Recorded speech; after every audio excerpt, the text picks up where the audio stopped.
Estamos iniciando mais um programa Saúde em Dia, aqui pela TV Plan. Hoje nosso convidado é o médico otorrinolaringologista Dr. Gustavo Atergio. Gustavo, é um prazer recebê-lo aqui no programa e podemos conversar um pouquinho, esclarecer as dúvidas dos nossos telespectadores. O prazer é meu de estar aqui, muito obrigado pelo convite, fiquei muito lisonjeado. Vamos ver se a gente consegue ajudar, esclarecer algumas coisas aqui para o pessoal. Com certeza. Gustavo, vamos falar um pouquinho então, quais são as principais causas de obstrução nasal, que é uma coisa muito comum que a gente vê em muitas pessoas.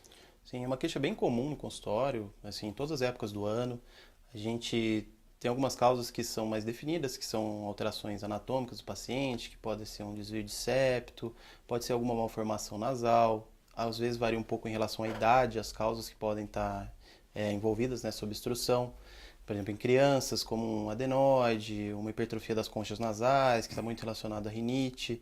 São casos bem comuns e assim, a gente precisa avaliar certinho, ver o que está acontecendo, mas são várias as causas. São várias as causas, não tem como, né, diagnosticar e falar é por causa disso, né? Então você vai fazer uma investigação, uma boa anamnese e chegar no Sim, a gente final. olha uma anamnese bem assim, bem ampla, a gente consegue investigar certinho e com o exame físico a gente já consegue ter a real causa dessa obstrução nasal.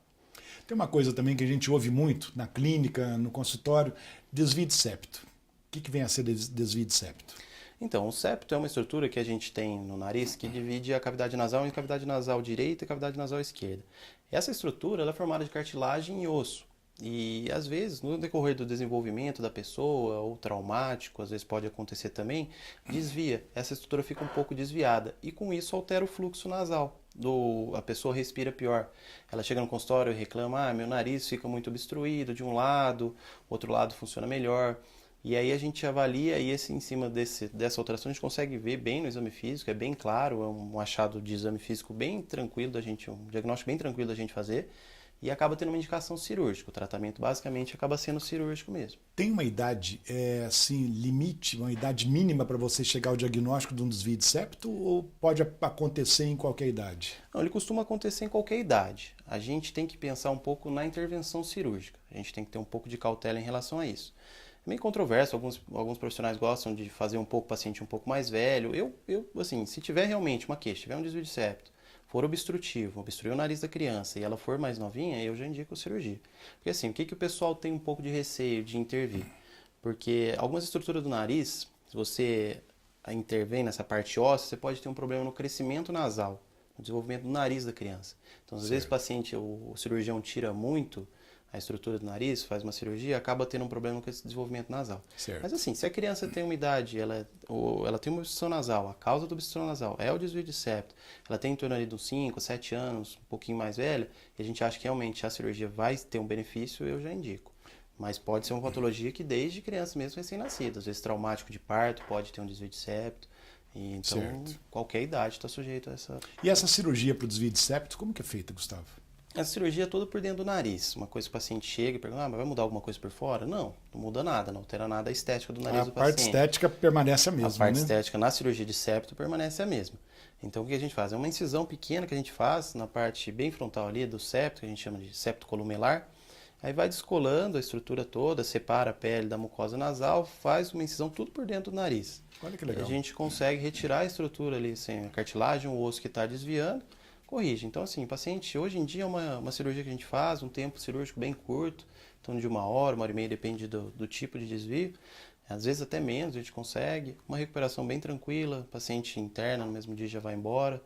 E a recuperação bem legal. E o paciente refere uma melhora bem significativa já nas primeiras semanas mesmo da cirurgia. Que coisa boa, né? Mas a princípio todo mundo tem medo de cirurgia, né? Falando em cirurgia, até tirar uma unha, o pessoal fica, né, com o pé atrás. Mas é um benefício para o paciente, né? Vai deixar o paciente mais à vontade, não vai ficar sofrendo com obstrução, alguma coisa assim. Não é, Sim, Gustavo? eu acho que é o que eu falo para os pacientes. Não é uma urgência, não é uma obrigação. Eu falo para o paciente chega com uma obstrução nasal, eu falo: ó, é uma escolha, é uma cirurgia de urgência, a gente programa tudo certinho, faz de uma maneira com exames, avalia certinho, e aí para ter uma margem de segurança legal. Tendo uma margem de segurança boa com o paciente saudável, ou com alguns problemas de saúde que a gente consegue controlar no intraoperatório, a resposta é boa. Então eu acho que se tiver indicação de cirurgia, eu recomendo. Ô, Gustavo, o otorrino, ele é habilitado para fazer a rinoplastia? Então, hoje em dia, até a Sociedade Brasileira de Otorrinolaringologia, ela envolve também a cirurgia cérvico-facial, que desde tratamentos assim, mesmo curativos de tumores e até mesmo essa parte estética da rinoplastia, que a gente consegue conciliar no mesmo momento operatório, fazer a correção do desvio, que é a parte que a gente chama de funcional, no nariz, aproveitar aquelas cartilagens que a gente usa do nariz já na correção da parte estética. Então, às vezes, um defeito estético a gente consegue corrigir também. Então, os otorrinos hoje em dia, alguns deles que têm treinamento para isso, conseguem realmente fazer a rinoplastia. Certo. Doutor, comenta também com nossos telespectadores quais são as causas mais comuns de obstrução nasal em criança. Ok, assim, até como a gente tinha dito no começo do programa, as causas de obstrução nasal ela varia bastante de idade. Nas crianças, há algumas causas, as principais causas são a rinite e a adenoide. Tem outros casos mais extremos, que são algumas malformações nasais da criança, mas assim, o principal mesmo, o dia a dia do consultório, que a gente se depara com uma frequência maior, é uma adenoide grande, que a gente chama de hipertrofia adenoidiana, e uma rinite, que às vezes obstrui o nariz do paciente também.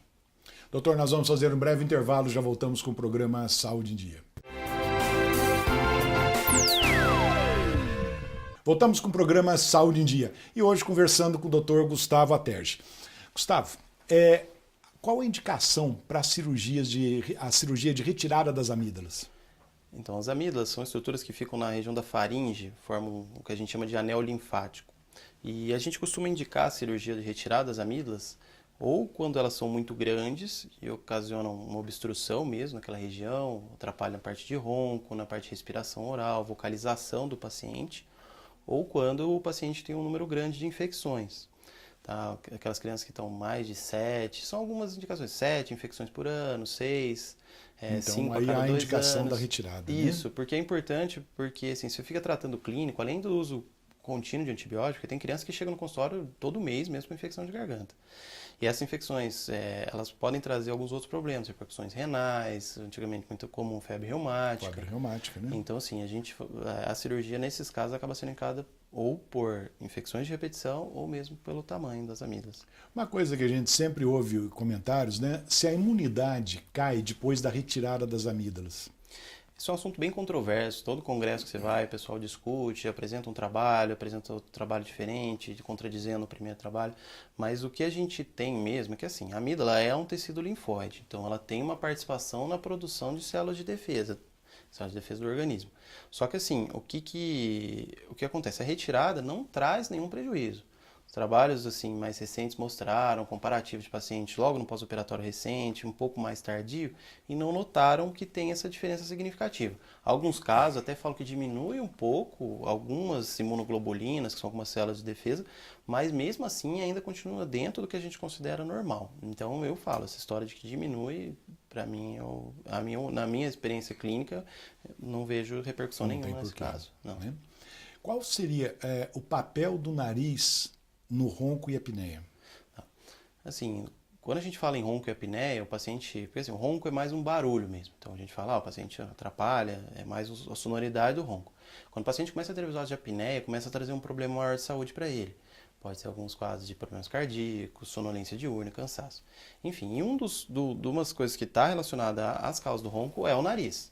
Ele não é o único exclusivamente, muito paciente chega, vamos operar o nariz e resolver. Não, ele é uma parte, tem uma contribuição significativa, mas não é só. Tem algumas coisas relacionadas a tamanho de língua, parte do céu da boca, a gente fala que é o palato, o espaço atrás do palato, e o nariz é um deles, mas ele tem um papel importante. Então, se tem um desvio, a gente tem que corrigir.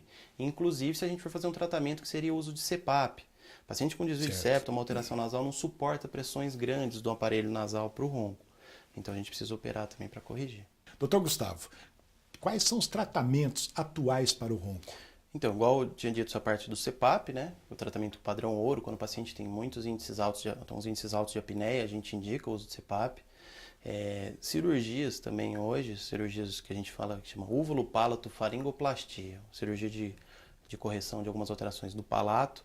Alguns aparelhos intraorais também têm mostrado um resultado bom, e algumas cirurgias que têm feito também são cirurgias ortognáticas, a bucomaxila, o otorrinolaringologista, eles conseguem fazer essa cirurgia junto, tem um resultado bem legal.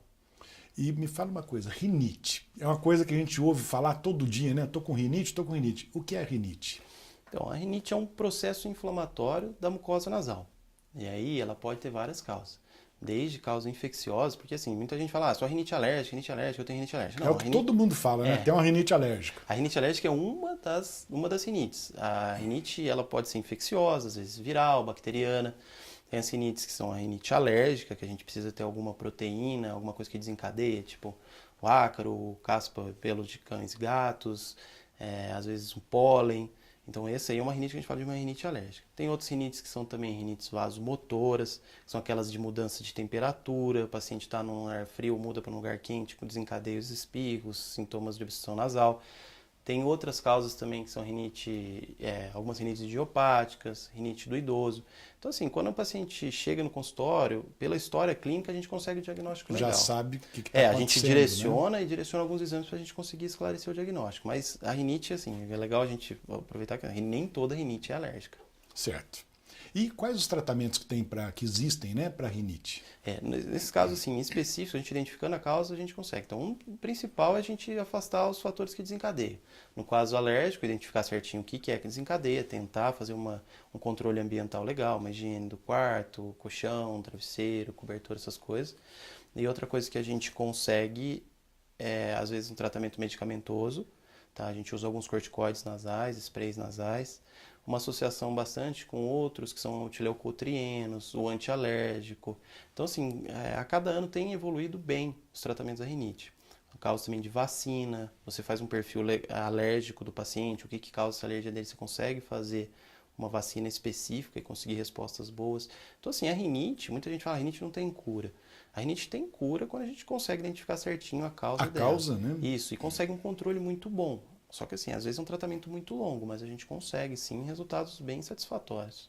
No ambiente, quais seriam assim, os cuidados que no ambiente, né, que a pessoa reside contra a rinite, para prevenir a rinite? São medidas que são interessantes a gente fazer, por exemplo. O paciente, aquela criança que tem bastante rinite, que espirra, chega a deitar na cama, já começa a espirrar, puxa um cobertor. Então assim, ter o cuidado que a principal fonte de rinite acaba sendo os ácaros. E os ácaros eles ficam no colchão. Então, uma das medidas importantes é a gente colocar, sempre uma capa protetora de colchão antialérgico, colocar o colchão no sol, a gente colocar travesseiro também, tá sempre lavando a roupa de cama, usar às vezes um pano úmido ou um aspirador para poder limpar a casa, evitar a vassoura para não levantar muita poeira. Algumas outras medidas, evitar a cortina, usar aquelas persianas, todos aqueles locais onde pode acumular um pouco mais de poeira. Isso aí faz sentido e traz um resultado muito bom, sim. E aí, identificando essas medidas, você consegue um controle associado à medicação. Graças a Deus, né? Pelo menos você tem como controlar, por que não fazê-lo? Exatamente. Né? Vamos falar um pouquinho de labirintite. O que vem a ser a labirintite? Onde vai? Quando a gente fala em labirintite, o paciente chega com uma queixa de desequilíbrio.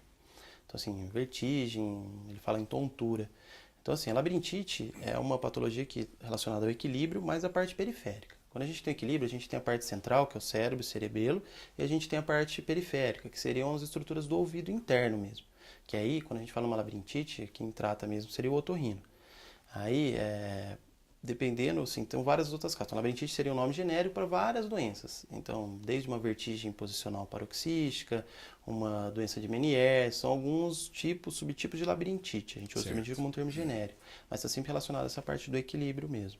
Doutor, no próximo bloco a Juliana estará aqui com as perguntas de nossos telespectadores. Nós vamos fazer um breve intervalo e já voltamos com o programa Saúde em Dia. Voltamos com o programa Saúde em Dia. E neste bloco a presença da Juliana com as perguntas de nossos telespectadores. Tudo bem, Juliana? Tudo bem, doutor Luciano. E as perguntas? Olha, doutor, várias perguntas aí dos nossos telespectadores, mas até por conta do tempo, né, que a gente tem no programa, eu selecionei algumas aqui para que o doutor Gustavo possa estar respondendo, né, tirando as nossas dúvidas e também as dúvidas dos nossos telespectadores. Gostaria de lembrar aos nossos telespectadores que mandem suas dúvidas, sugestões de perguntas para o nosso e-mail drluciano@programasaudeendia.com.br. Curta a nossa página no Facebook e no Instagram, Programa Saúde em Dia. E você que quiser mandar também uma pergunta, alguma sugestão de assunto, algum tema para estar falando do nosso programa, pode mandar também através do WhatsApp do Dr. Luciano, no telefone 35 99142 2421. Lembrando, também deixando claro aqui, Dr. Luciano, todos que enviarem suas perguntas serão mantidos em sigilo por questões éticas. Exatamente. Doutor Gustavo, vamos continuar um pouquinho falando de labirintite. Quais os tratamentos ou qual o tratamento para a labirintite? Bom, a gente precisa ter um diagnóstico certinho de que tipo de labirintite que é. A gente consegue, alguns tipos de labirintite, você consegue um tratamento só com fonoterapia, que a gente fala que é uma reabilitação vestibular. Alguns exercícios que a gente faz para o paciente reabilitar e conseguir voltar à normalidade mesmo, sem a patologia. Outros tipos de labirintite já depende de medicação. A gente entra com alguns depressores labirínticos, alguns outros remédios para conseguir esse tratamento. E a gente consegue essa linha de tratamento, a reabilitação vestibular e o medicamentoso. Gustavo, o que é o zumbido? E tem alguma coisa a ver com a labirintite, zumbido? Então, o zumbido também é outra queixa bem comum no consultório. Demais, né? E o que a gente ouve bastante é aquela, mas zumbido não tem cura. Algumas causas de zumbido a gente não consegue uma cura plena, 100%. O paciente, não, realmente. A gente trabalha bastante no paciente, ele chega no consultório, doutor, o zumbido me incomoda de 0 a 10, 10. A gente consegue trabalhar isso para que o zumbido incomode ele em torno de uma nota 5, uma nota 4, a gente já considera como uma melhora significativa. Principalmente para aquele paciente que tem um zumbido que não consegue. Assim, vai deitar, ouve zumbido, ambientes mais silenciosos, fica bem insuportável para o paciente. Então, assim, o zumbido realmente é uma fonte sonora, o paciente ouve, ele descreve às vezes como um zumbido pulsátil, um zumbido tipo um zumbido de abelha mesmo, um som de abelha. Deve ser horrível também, né? E incomoda bastante. Aí a gente conseguindo fazer alguns exames também, diagnosticando que tipo de zumbido que é, mas a gente consegue uma melhora boa, uma melhora legal.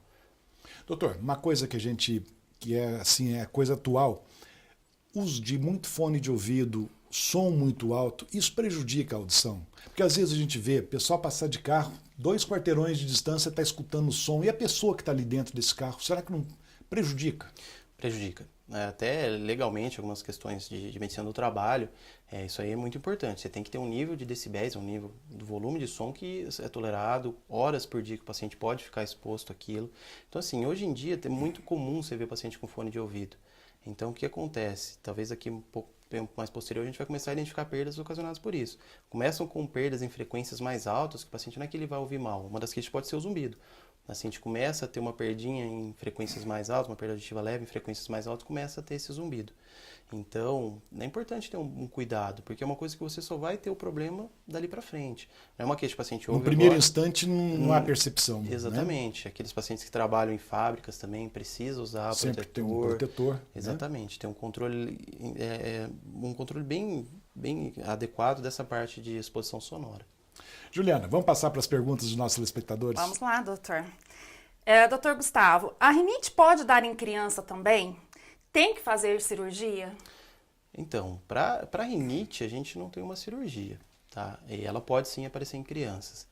Igual a gente disse, algumas causas assim, identificando, rinite alérgica, muito comum em criança. E a rinite, ela deixa o nariz, assim, algumas estruturas do nariz um pouco mais hipertrofiadas, porque enche um pouco a mucosa nasal e diminui o espaço para a criança respirar. Então, assim, algumas estruturas do nariz, se ela estiver muito inchada, a gente precisa fazer algumas cirurgias, que aí seria a turbinectomia, reduz um pouco o volume das conchas nasais. Mas isso aí também está relacionado à rinite, mas não é uma cirurgia para a rinite. Então, para a rinite mesmo, a gente não tem uma cirurgia, a gente tem tratamento clínico. Tem uma telespectadora que mandou a sua pergunta aqui, doutor, que ela está um pouquinho preocupada, porque o filho dela tem 14 anos e ronca muito. E ela quer saber o que ela deve fazer. Então, precisa levar no otorrino. Primeira coisa, né, Para a Gustavo? gente avaliar, ver certinho o que está acontecendo. Avaliar bem o nariz desse paciente, avaliar a parte de orofaringe, ver o que está relacionado e aí a gente consegue identificar essa causa e indicar o tratamento correto, mas consegue melhorar bastante. Quem ronca não percebe que ronca, né, Gustavo? Não percebe. Mas quem está do lado incomoda, né? Incomoda bastante. Doutor Gustavo, eu tenho crise de labirintite e me incomoda muito. Essa doença só ocorre em pessoas com mais idade, doutor? Não, de jeito nenhum. Tem até uma doença, uma dessas labirintites que chama VPBI, que é uma vertigem que acontece em crianças mesmo. Então todas as faixas etárias estão suscetíveis a essa doença. E até em criança é mais difícil a criança diagnosticar, falar para você, não, eu tenho uma tontura. Ela não vai chegar e vai saber explicar. Então, são alguns sinais. Aquela criança que cai ou aquela criança que tem a tendência a ficar com a cabeça lateralizada. Isso aí pode ser alguns indícios de que está acontecendo a labirintite. A população idosa realmente acaba tendo uma frequência maior, mas todas as idades estão suscetíveis. Cuidado. Olha só, hein? Doutor, quando se deve operar as amígdalas? Tem alguma idade melhor para a cirurgia? Então, a cirurgia das amígdalas, um pós-operatório é um pouco mais chato. Eu falo para os pacientes, até vão ficar bravos com o médico, ele vai sentir dor, porque é um pós-operatório. Você dá remédio para dor, o paciente vai ter a sua medicação pós-operatória. Mas é uma cirurgia de recuperação um pouquinho mais difícil. O paciente tem algumas restrições alimentares, não vai conseguir comer direito, vai doer um pouquinho. Mas assim, não tem uma indicação, não tem uma idade, perdão, para que seria indicado. Mas quanto mais novo, melhor é a recuperação. Então, umas crianças em torno dos 3 a 5 anos, elas têm uma recuperação muito boa. Elas se recuperam bem mais rápido. Agora, adulto é mais sofrido, eles sofrem bastante no pós-operatório. E é mais desobediente, né, doutor? São mais obedientes, não seguem as restrições. Mas, mas assim, tendo indicação, a gente faz e faz um pós-operatório legal, o paciente não vai reclamar tanto. Doutor Luciano, por hoje foram essas as perguntas dos nossos telespectadores. Lembrando mais uma vez que curta a nossa página no Facebook e no Instagram, Programa Saúde em Dia. Não deixe de mandar suas perguntas, sugestões de algum tema que gostaria que abordasse no programa, mandando através do e-mail do rluciano@programasaudeendia.com.br. Pode estar mandando também através do WhatsApp do Dr. Luciano no telefone 35 991 42 24 21 e até a próxima semana, se Deus quiser. Se Deus quiser, né, Juliana? Doutor Gustavo, a adenoide se opera até que idade? Então, conforme o paciente vai ficando um pouco mais velho, a adenoide dele vai regredindo mesmo, vai atrofiando, que a gente diz. Então, assim, se ela tem uma hipertrofia numa idade muito avançada, a gente precisa até investigar se há alguma outra causa que está dessa hipertrofia de adenoide. Certo. Mas em torno, assim, até uns 10, 12 anos, não tem uma idade muito certa, mas o mais comum é até uns 10 anos ser essa... E a partir dessa idade, normalmente atrofia. Conforme ela vai crescendo, vai ganhando um espaço ali no cávum, que é onde fica a adenoide, vai aumentando, a própria adenoide vai regredindo, então você acaba tendo. Às vezes você até pode ter uma adenoide pequena ali, mas não fica indicado cirurgia porque se retirar não vai trazer muita vantagem para o paciente na parte respiratória. Então, em alguns casos é mais acompanhar mesmo. Doutor, antes de agradecê-lo e de terminar o programa, eu gostaria que deixasse uma mensagem para os nossos telespectadores. Pode ser? Pode. Então, eu agradeço o convite de ter vindo aqui no programa, foi muito bom para mim. Eu queria que todos vocês soubessem que o otorrino é uma especialidade que cresce bastante. O otorrino ele age em várias frentes, não é só aquilo que a gente pensa, ouvido, nariz, garganta. A gente consegue fazer algumas outras cirurgias, parte de face, parte de estética nasal, algumas partes de tumor, laringe. Então é importante você ter um segmento, na dúvida procura um otorrino, se você tiver alguma dúvida a gente consegue esclarecer. É uma especialidade bem ampla, que os tratamentos estão evoluindo bastante e a gente consegue resultados muito bons. A gente sempre ouve que algumas coisas no otorrino não tem cura. Tem, se a gente fizer um diagnóstico certinho, a grande maioria a gente consegue resultados muito satisfatórios. E tudo como prevenção, muito melhor. Muito melhor. Doutor Gustavo, muito obrigado pela presença. Juliana, muito obrigado pela presença. Muito obrigado aos telespectadores. Chegamos então ao final de mais um programa Saúde em Dia, aqui pela TV Plan. Fiquem com Deus e até o próximo programa.